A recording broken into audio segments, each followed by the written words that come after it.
Safety alert about a risk many don't often think about. But it's very important to know about it. Let's bring in Darnell, and this time you're wearing, of course, your crime and safety hat to explain the importance of body language and how to interpret it. Yeah, we brought in an expert to help out with this. So it's the first language that we learn as babies, body language.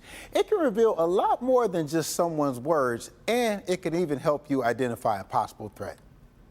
Words are just a fraction, the tip of the iceberg on what's being communicated, and more people focus just on the words, but really it's about the body. Meet Jeanette Gadati. She's a psychologist and an expert in body language.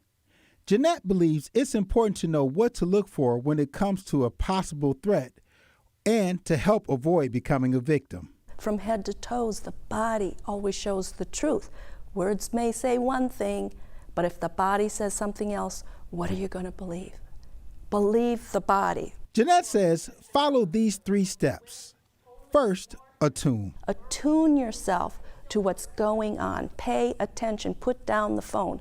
Put down the devices and pay attention, because when you're paying attention, you are head and shoulders and a leg up of everybody else. Next, assess the situation. See what level of agitation is this person going through, and if that person escalates. When assessing, Jeanette says it's important to size up someone, starting with their feet. So many people look at the face, right? It's natural to look at the face because that's where our eyes are.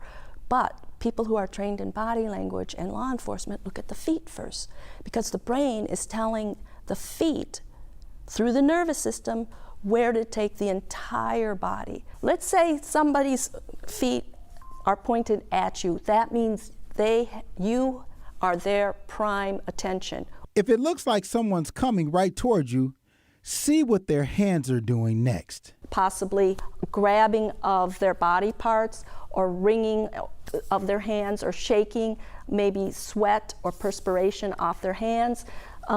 If you see somebody rubbing and preening themselves, trying to get the sweat off their hands, they're going into an initial stage of agitation. Also, look to see if they're holding or hiding something. Next, focus on the face, the facial expressions, and their eyes. Look for angry expressions, and the eyes get smaller and more intense with anger. Surprise or fear will open up the eyes where you see more whites, and that should cause you pause too, because if this person is fearful or surprised, you want to know what's happening in the environment that may be causing that you may not know about. But if it seems that their agitation has risen to a level of verbal or physical threats, it's time to follow Jeanette's 3rd and final step: avoid. Avoid at all costs if you think someone can be a danger to you or someone else that you're with. That's when you want to distance yourself away from that person and nonchalantly be calm about it. Whatever you do, do not engage with the individual, even to tell him it'll be okay or calm down, because if you say anything, he's going to take it as a direct confrontation, and we do not want a power struggle.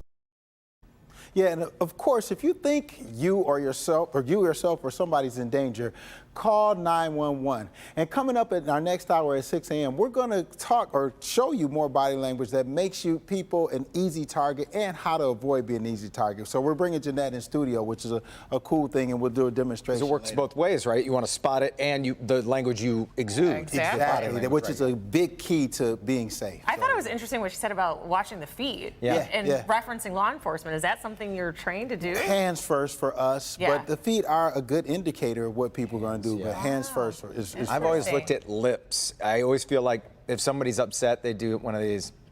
Yeah. They're just kind of pursing their lips, or they're grinding their teeth or something like that. Wow. I've always noticed that. And most of all, it's just pay attention, because a lot of people would have those instincts if they weren't so distracted. Exactly. Yeah. Yeah, good stuff. All right, we'll talk to you very soon, Darnell.